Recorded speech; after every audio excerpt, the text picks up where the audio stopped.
stop me now, they won't stop me now, they won't stop me, no. They won't stop me now, they won't stop me now, they won't stop me, no.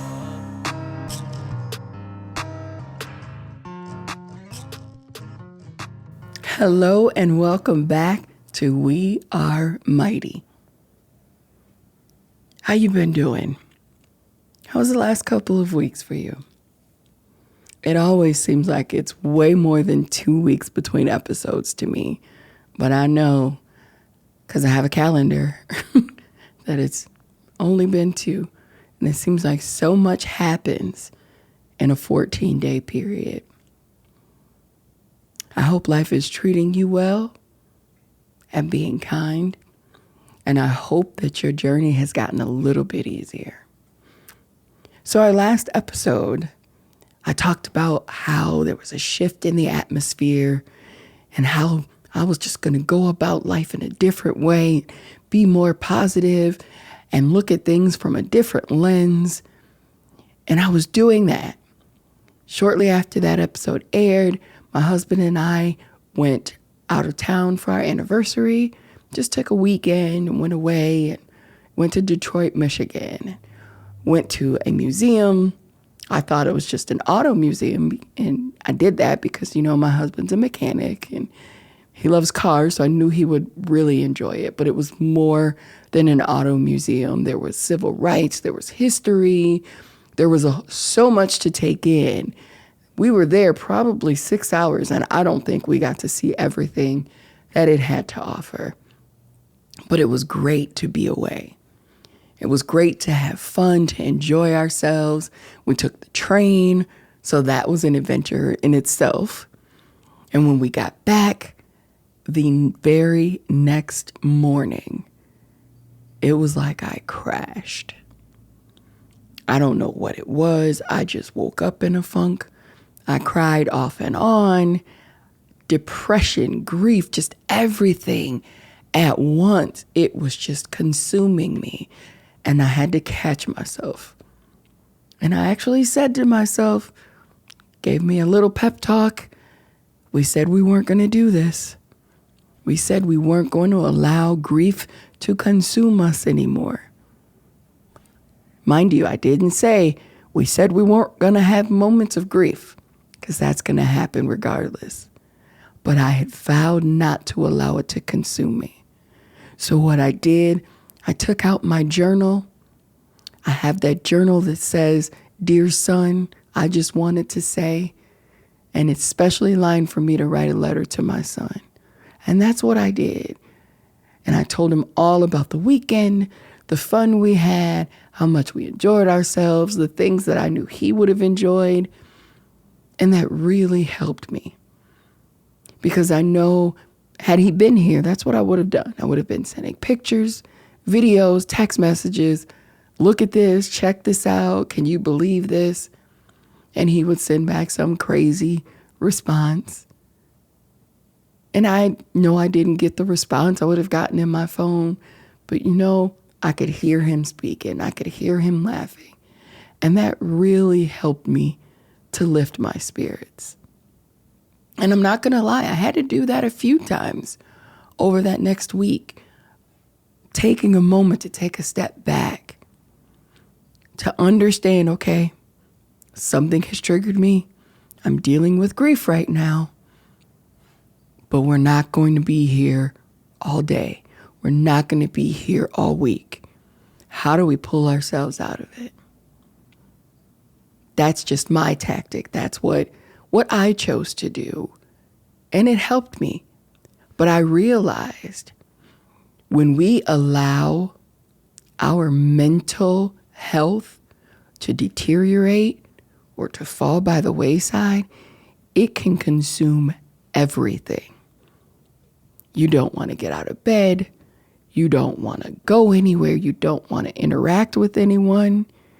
Our mental health is so important.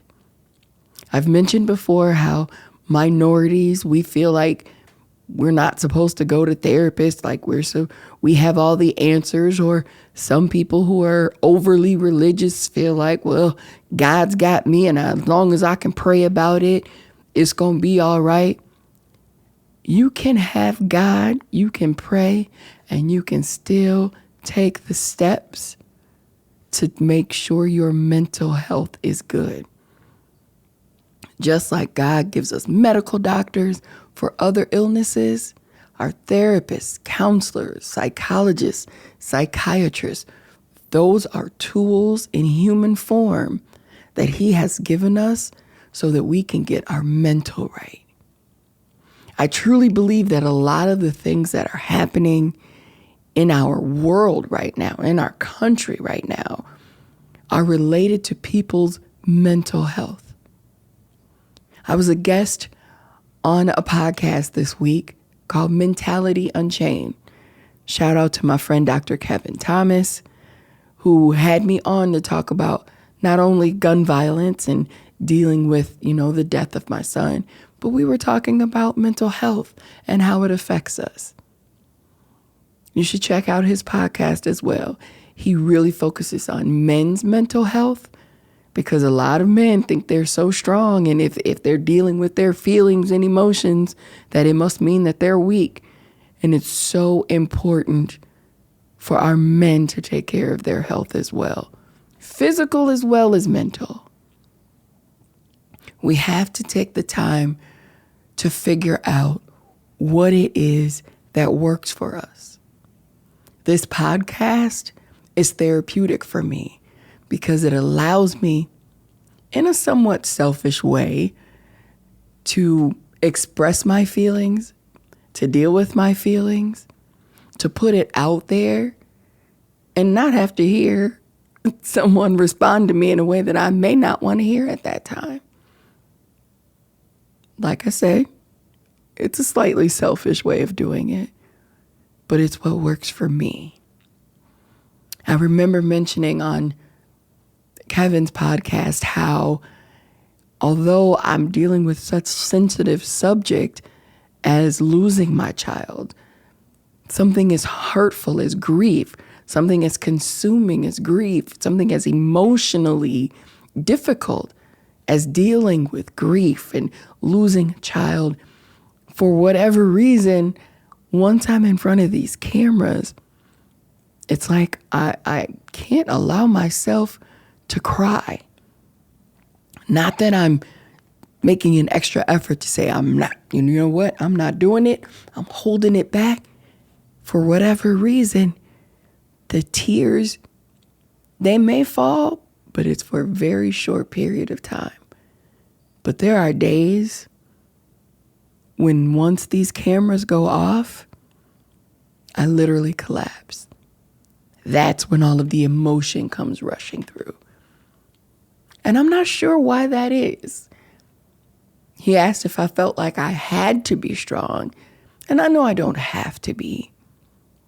I feel like I'm being strong in my son's memory because how strong he was. He was one of the strongest people I knew. But do I feel like I have to be strong? No, I lost my child. I'm not here to be fake. I'm not pretending and I can't cry or I'll look weak. No, I am a mother and I have my moments. I have my emotions. But maybe it's from growing up in the theater. I'm not sure. But as long as that camera is on me, it's difficult to let the tears fall. And I think some of it may even be from social media. I hate to see a person on social media recording themselves cry. I feel like it's almost like a clickbait type of thing, or not a trigger, but something to get, what do they call it? Gaslighting. Something emotional gaslighting. Like, I want you to feel sorry for me. And the fact of the matter is, I don't want you to feel sorry for me. I don't do this for anyone to feel sorry for me. I do this because I know that there are other people out there going through, who have gone through, who may go through what I have, and this podcast may help them. So I guess that's the reason that I try to stay structured, stay composed, if you will, because I don't want the focus to be taken off of the message that I'm trying to convey. And the message that I want to convey is there's help out there. There's people out there who are willing to help you, people willing to listen. And if you're going to a professional, they will listen and they'll give you tools. They won't judge. They won't talk down. They won't look down on you. And I think that's another problem we have with society. In this day and age, especially on social media, people will take your tragedy and they will get in that comment section and become a keyboard warrior, as they call them, and say some of the rudest things that they know they wouldn't say to your face. Or kick you when you're down.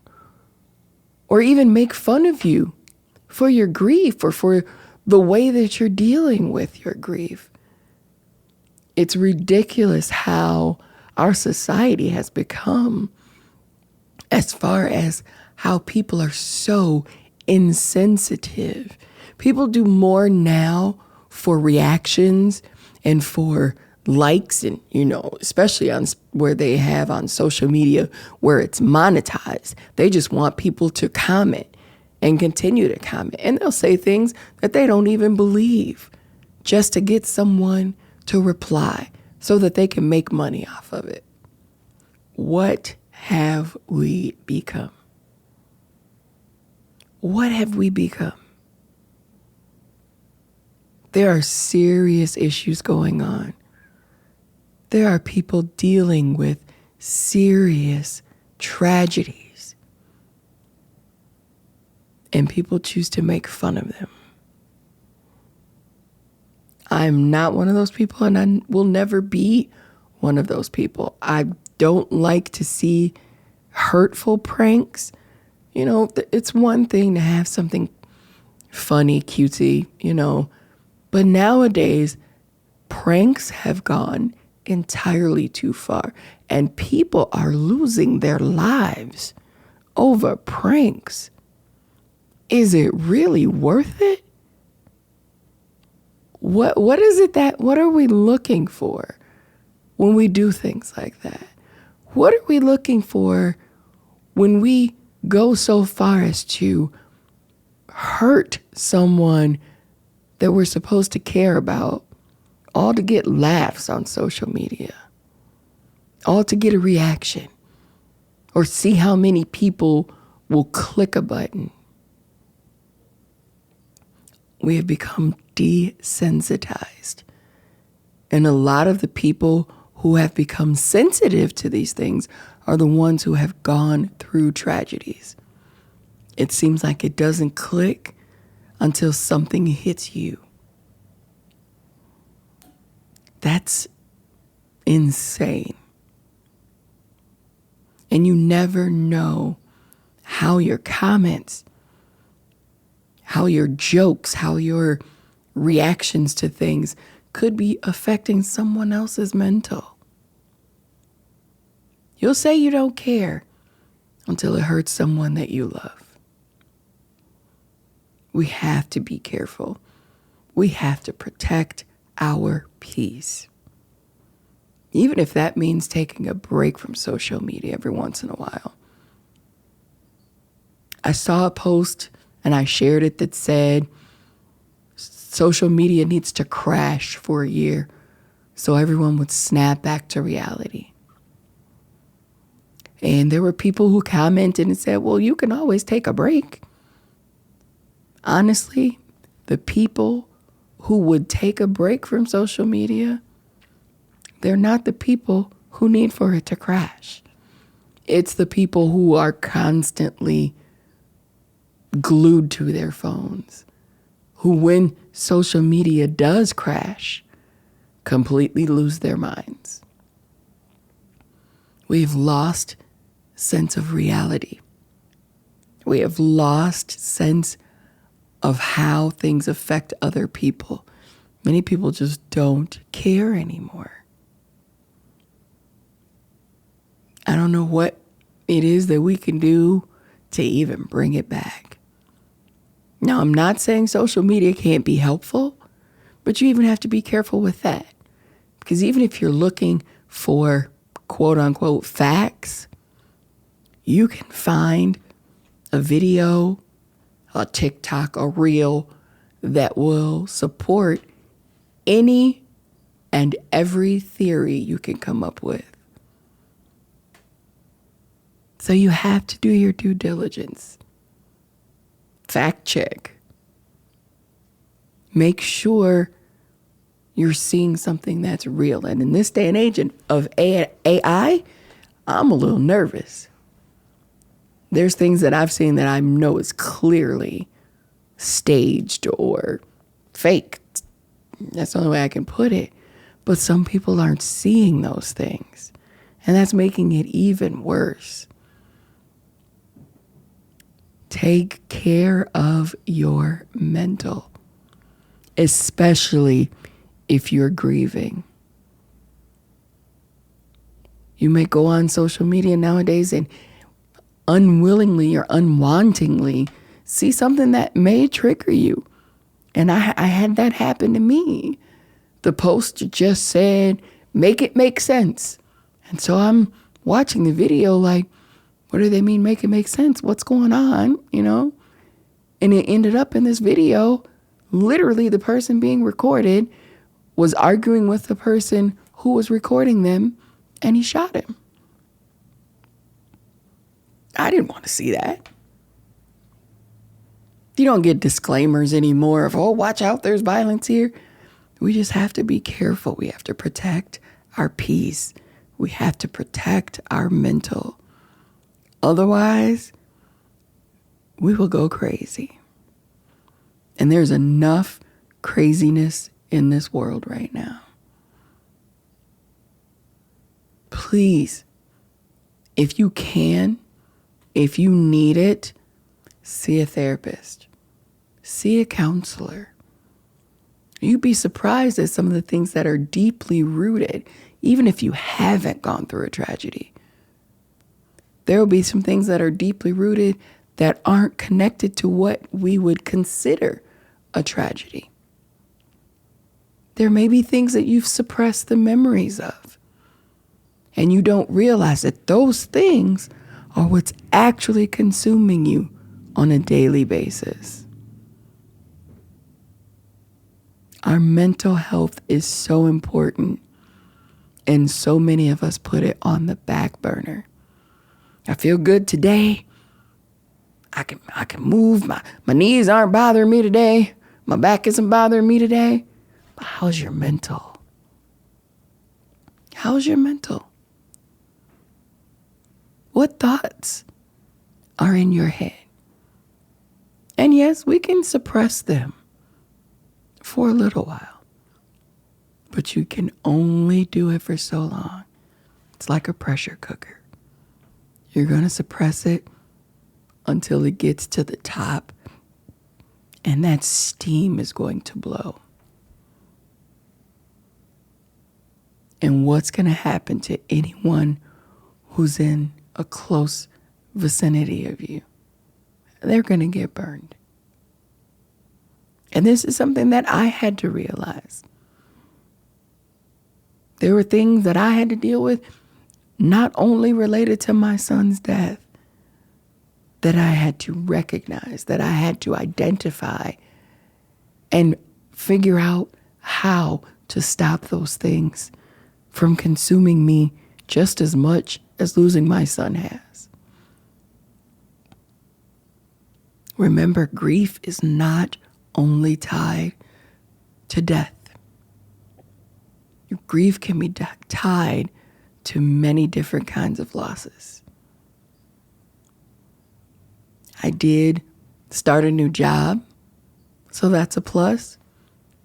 But I still am dealing with the grief of losing my previous job.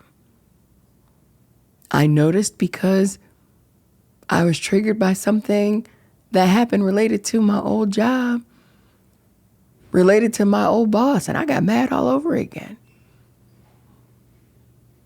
No issues with my current job. I love my current job. But it was difficult to see that information related to where I once was and knowing where I could have been if I was still there. It's all a pattern of grief. And it all can affect your mental. So you have to make sure that you recognize what it is that's bothering you, what it truly is deep down that's causing the meltdowns, that's causing the anxiety attacks, that's causing you to lash out. And to a certain extent, you may be able to see that on your own, but I promise you, with the help of a mental health professional, you might be surprised at what you uncover. So please take a moment. Take a moment to put down the phones, get off the computer, step away from the social media, and decompress. Take time for yourself. Write in a journal. Read a book. They do still make them in paperback. They do still make them where you can actually flip the pages. I know it's easy to just tap, but there's something about actually holding a book in your hand. Take a walk. Sit down with your family and have a conversation. Everybody put the phones away. Actually have a conversation. Not text, not chatting. Just have a conversation. When's the last time you sat down and asked your spouse, your kids, your family member how their day was and actually talked about it and actually conversed? Not just how was your day, they get going and you zone out, or you go on your phone and forget you even asked the question. I know I'm just one person and I'm just speaking to whomever will try it, but I wish more people would do that.